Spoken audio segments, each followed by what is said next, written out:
За сайн байцгаана. Өнөөдөр атомын орбиталын эрэлхийлцэл дан ба давхар холбооны талаар авч үзье. Мягмар Сөрөн багш нэ. За энэ агуулгын хүрээнд SP, SP2, SP3 эрэлхийлцэлтийн төрлүүд тэдгээрийн хоорондын ялгааг харж авах нь. За мөн 2сон холбоо, 3сон холбооны талаар тайлбарлана. За цахим хичээлээ бэлтгэх болон цахим хичээлтэй холбоотой мэдээлэл зөвлөгөө тэгээд хамтран ажиллах саналыг 9813 3311 дугаараар лавлах боломжтой. Та бүхэн өөрсдийнхөө хүссэн сэдвээр цахим хичээлийг захиалж болно. Ковалент холбооны бас нэг онцлог нь атомын орбиталын эрэлхийлцэлтэнд ордог байгаа. За өөрөөр хэлбэл химийн холбоон дан цэвэр орбиталуудаас үүсгэхээс гадна эрэлхийлц орбиталуудын давхцлаар үүсч болдог. За орбиталын эрэлхийлцэлтийн үндсэн 3 төлөвийг авч үзье. Хамгийн нэгдүгürt нь SP эрэлхийлцэлт. За үүний нэг жишээ нь бериллийн H2 буюу бериллийн гидридийн молекул дахь эрэлхийлцэлт байгаамаа. За бериллийн гидрид нь эрэлхийлц орбиталд орохын тулд эхлээд бериллийн атомын үндсэн төлөвийн электрон байгууламжийг бичиж үзье. За бериллийн үйлдэх системийн дөрөвт элемент буюу 1s2, 2s2 гэсэн электрон байгууламжтай байгаа. За энэхүү бериллийн атомыг гаднаас ямар нэгэн энергиэр өдөөхөд өдөөгцөн төлөвт шилжиж байгаа. За энэ үед өдөөгцөн төлөвийг нь бериллийн одтой гэж тэмдэглэдэг байна. За ингээд электрон байгууламжийг харахаар 1s2, 2s1, 2p1 болж хуурна. Өөрөөр хэлбэл хосолсон 2s дээр хосолсон электрон нь S болон P орбитал дээрээ хослоогүй байдлаар бичигдэх нь. Өөрөөр хэлбэл 2s дээр байсан 2 электроны нэг нь гадаад давхраа руугаа шилжсэн болох нь харагдаж байна. За ингээд бериллийн өдөөгцөн төлөвтэй сондгоо 2 электронтой болж таарах нь байна тий. За тэгвэл энэхүү 2 орбиталыг зургаар дурслан үзүүлье. За 2s орбитал нь бөмбөрцөг гадаргуутай байгаа. 2p орбитал нь 8-ын тоо шиг гантел хэлбэрийн орбитал байна.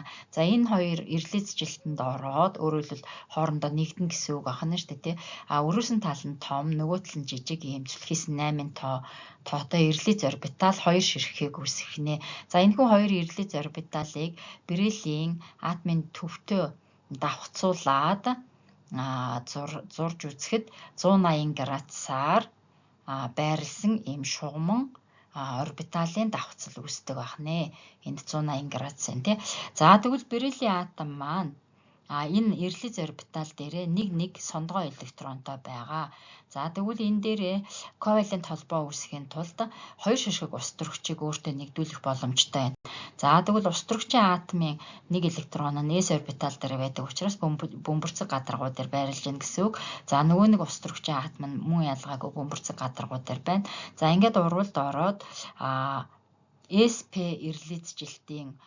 эрэлхийлцэлтээр үүссэн бериллийн атом маань ус төрөгчийн атомтайгаа энд ковалентийн холбоо үүсгэсэн болох нь харагдаж байна. За ингээд энэ бериллийн H2 гэсэн молекул маань 180 градусын өнцөг бүхий шугамн молекул болох нь харагдаж байна.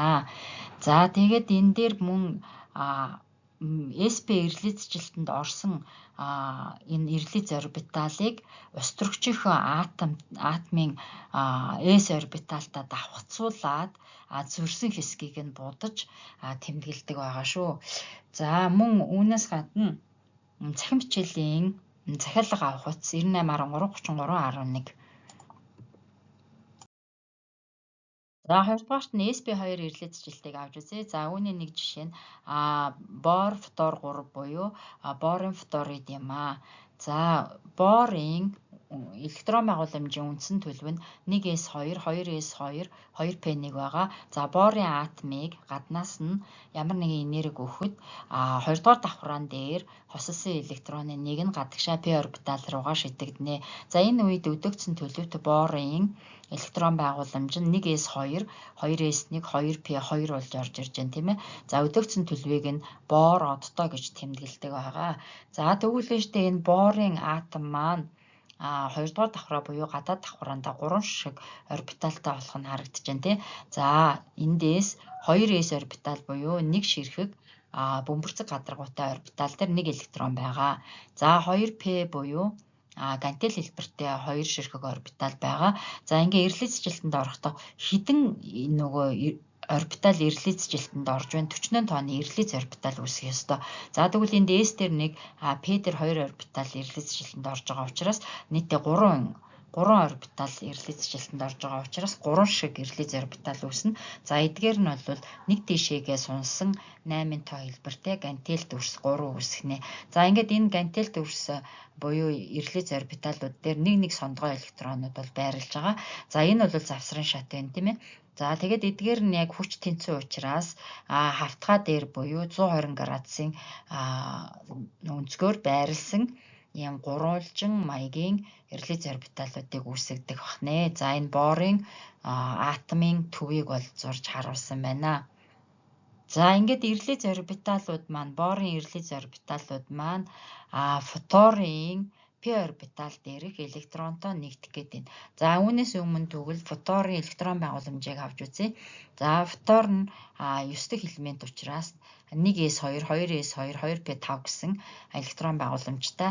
P орбитал дээр дээдлэн 6 электрон байрлах ёстой. Үүнээс ганцхан P орбитал дээрх нь бол сондгоо, нөгөө 2 P орбитал дээрх нь хосолсон электронууд байна. За тэгвэл хослоогүй P орбиталыг нь энд фторын атомын P орбиталыг энд тэмдэглэсэн байна. За бор үндсэндээ биш үү тийм энэ 120 градусаар байрласан ирлиц орбитал дээрээ нэг сондгой электрон агуулсан байгаа шүү дээ. Тэгээ ковалент холбоо үүсгэхийн тулд тэр сондгой электрон болгоныг хос болгох шаардлагатай тийм ээ. Ингээхийн тулд 3 ширхэг фторын атомтай урвалд орох нэ. За ингээд энэ борын атом маань, ирлиц орбитал маань ингээ фторын атомтайгаа давхцаад ингээ 3 шиг химийн холбоог бол үүсгэсэн байна. За энэ давхарцсан хэсгийг нь давхардуулж сураад яг голын энэ хэсгийг нь бас буддаг байгаа. За ингээд бор фтор 3 маань sp2 ирлиц жилтийн нэг хэлбэр байх нь. sp2 ирлиц жилтийн үед үүссэн молекул нь 120 градусын өнцөг үүсгэн байрладаг байна. Хавтгай дээрх гурвалжныг үүсгдэг байна. За цахим хичээлээр хамтран ажиллах YouTube-ийн хичээл хэрхэн хийх вэ? Заалгах бол 9813 3311 дугаарт хандаж болно. Нэг ирлиц жилтийн хэлбэр нь sp3 ирлиц жилт.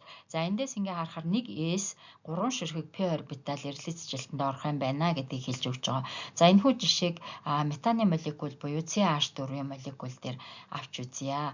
За үүнд нүүрс төрөгчийн үндсэн төлөвийн электрон байгууламж нь 1s2, 2s2, 2p2 гэж бол явж ирэх нь байна тий.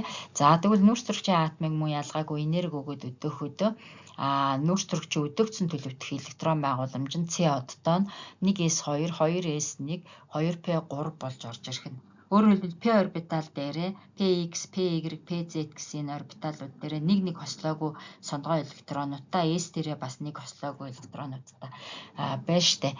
За одоо тэгвэл эдгээр энэ 2 дугаар давхраанд байгаа S болон P орбиталууд нь ирлиц жилтэнд орно гэсэн үг. За нэг ширхэг S орбитал нь энд явж байна.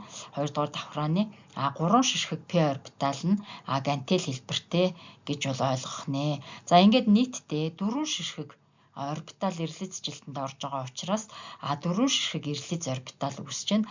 Энэхүү ирлиц орбитал нь sp3 гэсэн ирлиц жилтээр үүссэн байна. Яагаад гэхээр P орбитал 3 ширхэг, S орбитал 1 урвалд орж байгаа учраас sp3 гэж нэрлсэн байна шүү дээ.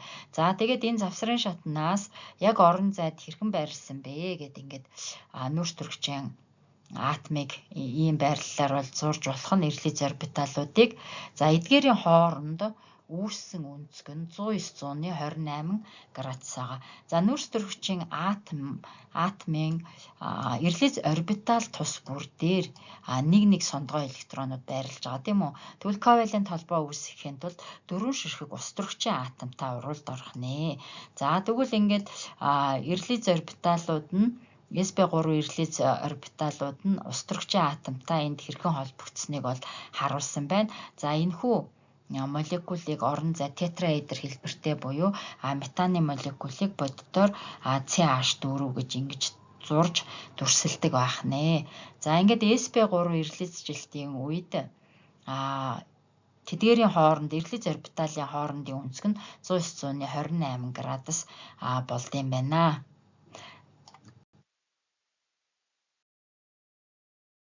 Дан холбооноос гадна давхар холбоо гэж байдаг. Өөрөөр хэлбэл атомууд хоорондоо 2-оос дээш химийн холбоогоор холбогдож үүсгэсэн холбоог давхар холбоо гэдэг.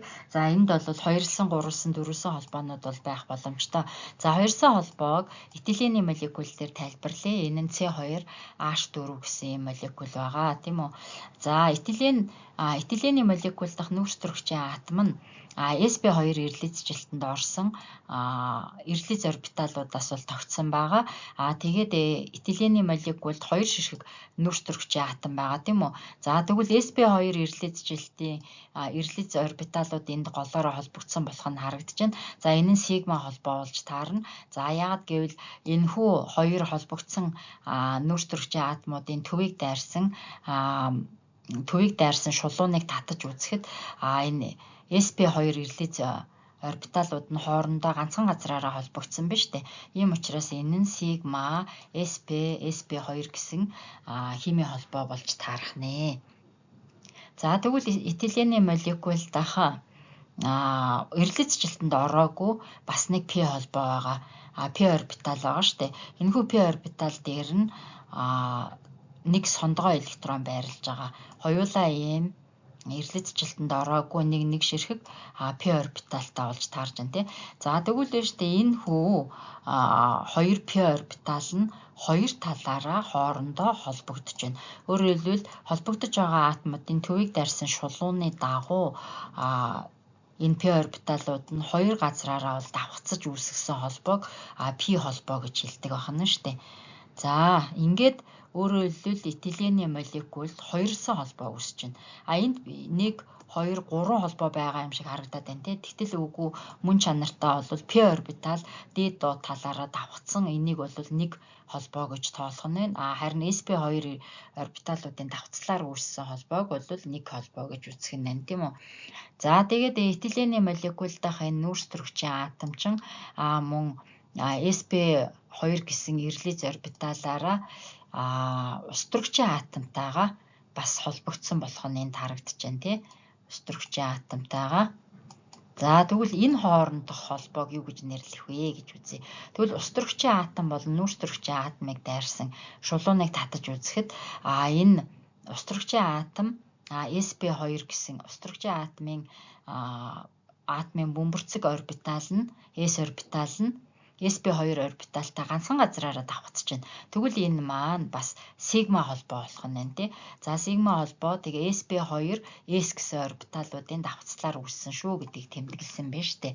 За энэ дөрвөн холбоо бол сигма холбоо. За этилений молекулд тэгэхээр сигма холбоо хэдэн ширхэг байна вэ? 1, 2, 3, 4 ингээд 5. Гэхдээ үүнээс 4 ширхэг нь бол хоорондоо адилхан. Нэг нь бол сондгоо арай өөр 2 ирлиц орбиталын давхцлаар үүссэн сигма холбоо болж байна. За этилений молекулын химийн холбоог зурж дүрслэн тэмдэглэхдээ 2 нүүрс төрөгчийн атомын дунд p холбоо нэг байгаа, сигма холбоо нэг байна. Ус төрөгч нүүрс төрөгчийн атомын хооронд бол сигма холбоонууд байна гэдэг ингээд дан холбоогоор зурж дүрслэн үзүүлсэн байна. За цахим хичээлийн талаар санал бодлоо илэрхийлэх өөртөө дуртай сэдвэрээ химийн сэдвэр захиалга өгөх бол 98133311 дугаарт хандаж болно. За мөн YouTube-ийн хичээл хэрхэн хийх вэ гэдгийг заалгах бол бас мөн 98133311 дугаарт хандаарай. 3-сан холбоог авч үзье. За 3-сан холбооны жишээн дээр азотын молекулыг авч үзье. За азотын молекул нь азотын 2 атомоос тогтдог. За атом тус бүрийн электрон байгууламжийг бичиж үзье. За ингээд 1s2, 2s2, 2p3 гэсэн электрон байгууламжтай. Өөрөөр хэлбэл гадаад давхраандаа буюу 2 дугаар давхраандаа нийтдээ 5 электрон байна. За үүнээс s дээрх 2 нь хосолсон, p орбиталууд дээрх электрон болох нь харагдаж байна. За энэ азотын 2 атом хэрхэн холбогдсныг энэ дүрслэн үзүүлсэн байна, тийм үү? За тэгвэл биш үү? Азотын энэ гадаад давхрааны 2 хос электроныг энд x үсгээр тэмдэглэсэн байна, тий. Нөгөө азотын атом дээр цэгээр дүрсэлж үзсэн байна. p орбитал дээр 3 хослоогүй электроныг энд мөн цэгээр нөгөө азотын атом дээр нь X тэмдгээр тэмдэглэсэн байна шүү дээ. За тэгвэл эдгээр хоёр нь хоорондоо уралд ороод дундын хос электроныг үүсгэж коvalентийн холбоогоор холбогдсон болохыг энэхүү зурагт үзүүлсэн байна. Ингээд 3 давхар химийн холбоо үүссэн байна. За мөн 1s дээрх хос электроныг нь дээд хэсэгт нь тэмдэглэсэн бол 2s дээрх хос электроныг нь энд тэмдэглэж үзүүлсэн байна. За ингээд азотын молекул дахь химийн холбоог 3 зураасаар ингэж холбож зурдаг байна. Энд зөвхөн 2 дугаар давхрааны электронуудыг үзүүлсэн байна. За ингээд азотын атом хоорондоо холбогдож үүссэн химийн холбооны 3 холбооны 1 сигма 2 нь пи холбоо болохыг 2 нь пи холбоо байдаг байна. За эдгээрийг тайлбарлая. За азотын атом дахь энэ p орбитал дээрх 3 электрон нь 2px 2py 2pz гэсэн орбиталууд дээр бол байршиж байгаа. Эдгээр нь 1 буюу сондгой электронтой байгаа гэж үзэж болно. За тэгвэл дэжтэй энэ X тэнхилгийн дагуу байрлсан орбиталууд хоорондоо давхцж байна. Давхцсан гэж төсөөлье. За энэ төвийг нь дайрсан шулууны дагуу атомын орбитал ганцхан газраараа давхцсан учраас энэ маань сигма холбоо. Тэгвэл 2p x дээрх холбоо маань сигма болж таарах нь тийм. За тэгвэл дэжтэй 2py 2pz орбиталууд дээрх химийн холбоо яаж үүсэх вэ? Тэрний давхцлыг энд үзүүлсэн байна. Өөрөөр хэлбэл азотын 2 атомын төвийг дайрсан шулууны 2 талд нь гантел орбитал маань давхцсан байна. P холбоо. Тэгэхээр азотын молекул дахь 2 химийн холбоо нь P, 1 сигма холбоо байдаг ахнэ. За ингээд 3 давхар химийн холбоогоор холбогдсон учраас азот маань хими итэх бол маш муу. Тэгээд энэ холбоо нь илүү хооронд нь бие биенийг нягтруулж ойрхон байрлуулдаг ийм шин чанартай бодис байна. За ингээд цахим хичээлийн захиалга авах утас 9813 33 11 хамтран ажилланаа. За анхаарал хандуулсанд баярлалаа.